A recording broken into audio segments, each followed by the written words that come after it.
Ah là, j'ai ramené du très très lourd, mon pote. Aujourd'hui, je vais manger et tu vas regarder. Bon, après, t'as le droit de manger en même temps parce que de toute façon, je vais te donner une dalle, mon pote. Incroyable. Je suis allé à Montréal un petit peu partout chercher des produits que j'avais l'habitude de manger quand j'étais en France. Si c'est principalement de la malbouffe, c'est parce que j'étais étudiant et que à ce moment-là, au lycée ou au secondaire pour les kebs, mon alimentation ne ressemblait à rien. C'était la débauche. Mais attention, loin de moi l'idée de critiquer les plats de la daronne.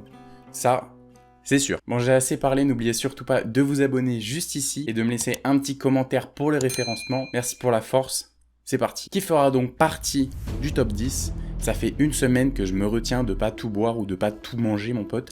T'as vraiment de la chance. Là, j'ai fait une dinguerie. Genre, je sais pas comment j'ai fait pour ne pas tout grailler. Pour le top 10, j'ai donc sélectionné 3 boissons. Le Lipton Ice Tea, le Tropico et l'Oasis. Voilà, donc ces 3 boissons. En ce moment, c'est la canicule à Montréal et je ne peux pas vous présenter de meilleures boissons. Alors, très clairement, je vais faire un petit top de mes préférés. Je mets l'Oasis, l'essence de la vie en première position. Par la suite, l'Ice Tea et en dernière position, le Tropico, qui est la boisson la plus sucrée des 3, je pense. Mais c'est à peu près ça. On est sur 3 canettes qui sont assez... l'Ice Tea, c'est assez facile de le trouver au Québec en ce moment. Mais l'Oasis, c'est compliqué, surtout que ça coûte cher. Et le Tropico aussi, c'est 2 boissons. 1,99 $, 2 $ la bouteille. Je me suis fait entuber. Voilà, je pense. Ce bruit-là, vous l'entendez là quand t'es dans le bus ou dans le métro, il y a toujours un mec qui ouvre la canette. Comment t'as la haine, t'as envie de lui péter sa canette et de la boire à sa place. Ah, je te jure, non, c'est... santé, hein.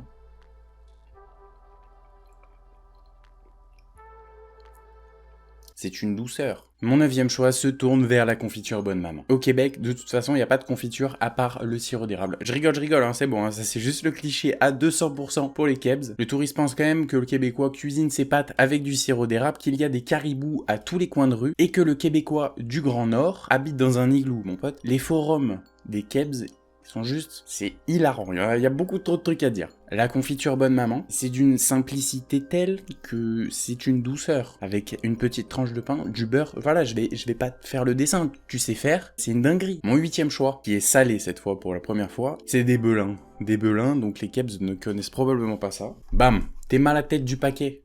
Regarde comment ils sont radins au Québec. Cette vidéo n'a clairement aucun sens pour un Français. Parce que ça, pour toi, genre, c'est un truc de ouf, c'est normal. Mets-toi à ma place. Imagine-toi que pendant 3 ans, tu peux pas manger ton top 10 de ce que tu préfères manger.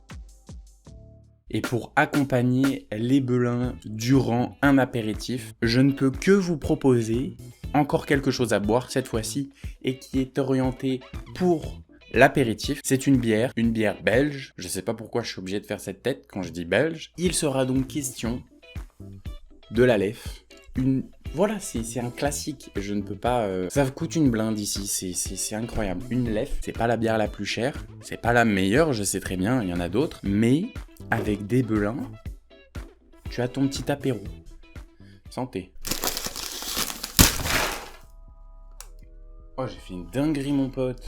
On rentre dans le top 5, messieurs, dames. Et le top 5, j'ai fait une sélection des gâteaux lus que je voulais absolument vous présenter. Bon, il y en a 5. C'était trop compliqué, il y a trop de lus et je les ai tous achetés, mais je vais à peu près les classer. En commentaire, faites-moi le classement. Évidemment, si t'es kebs et que tu les as pas goûtés, bah va les acheter. Tu peux les acheter au Provigo, au métro, principalement à Montréal, parce que je pense qu'autre part, il n'y a pas encore. Et toujours, évidemment, si vous n'êtes pas d'accord avec mon classement, explosez-moi la barre des pouces bleus pour vous défouler. C'est une vidéo qui m'a coûté assez cher, il y a un sacré budget, je vais pas vous le cacher pour des vidéos comme ça. Je prends beaucoup de plaisir, mais c'est quand même relativement cher. Les petits écoliers, donc bah voilà, les petits écoliers, le classique. Les Mikado, alors il y a aussi les barquettes. Voilà, ça vient d'arriver au Québec. Pour moi, c'est quelque chose de fou, genre.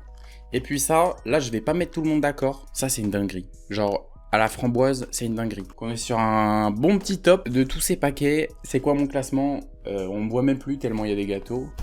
Très clairement, je vais me mettre là, comme ça, vous allez pouvoir le voir à la caméra. Je pense que, imaginons, je dois manger un de ces paquets pendant 1 an. Je commence avec les barquettes lues. Très clairement, parce que, voilà, j'ai pas de... Il n'y a pas de débat. Par la suite, je continue avec les lus, les pépitos, les Pim's et je finis avec les Mikado, qui est un petit classique. C'est un souvenir, les Mikado c'est quand même bon, mais c'est ça. Donc c'est mon petit classement de tous les lus. Je vous laisse me dire en commentaire ce que vous en pensez. Le prochain produit, c'est encore du chocolat, mais c'est un chocolat que je mangeais tous les jours.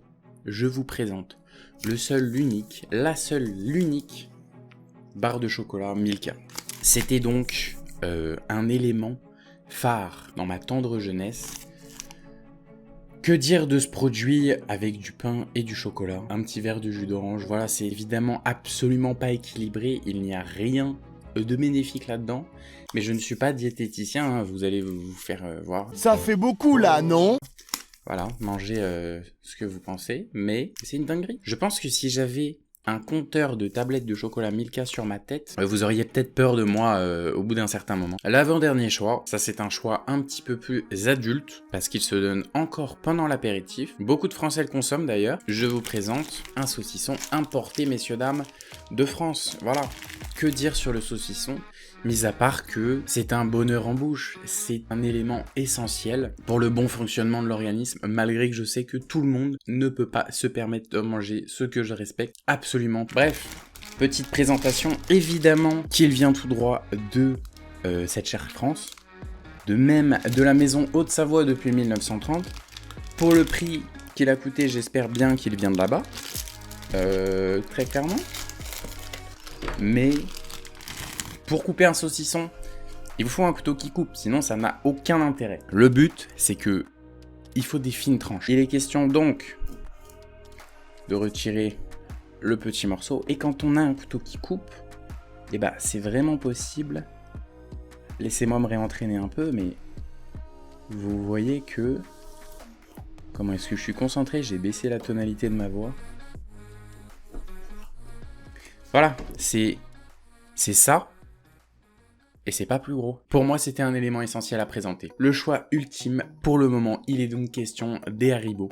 Parce que les bonbons ici, c'est clairement pas ça. Ah non, je suis désolé, les Québécois, vos bonbons, ils sont gélatineux, ils collent dans la bouche, ce qui fait que quand on en mange un, il reste collé pendant plus d'une semaine. C'est absolument infernal. Je vous montre mon classement, il y en a 3 paquets. Je vous les ai nommés, les 40 bars, les Mao Croquis, et je fais beaucoup de bruit, les Orangina qui piquent. Donc mon classement, qui n'est autre que... Je me souviens plus ce que j'ai dit d'ailleurs. Je pense que j'ai dit les Orangina qui piquent, les 40 bars et les Mao Croquis. Ça c'est mon classement. Merci évidemment à tous d'avoir regardé cette vidéo. Elle m'a demandé beaucoup de travail. N'hésitez surtout pas à vous abonner à ma chaîne YouTube, mais aussi à ma chaîne Instagram où je suis assez actif. J'essaye de faire des vidéos de qualité, c'est pour ça que je prends du temps. Je préconise la qualité qu'à la quantité personnellement, évidemment. C'est pas ce que tu es obligé de faire sur YouTube, mais c'est ce que moi j'aime faire, parce que je vais être fier de ce que je fais à la fin, de me péter le bide et de faire ce genre de concept qui est quand même très satisfaisant à faire, ça je vais pas vous le cacher. Je vous remercie encore, on se retrouve incessamment sous peu. Prenez soin de vous, bye.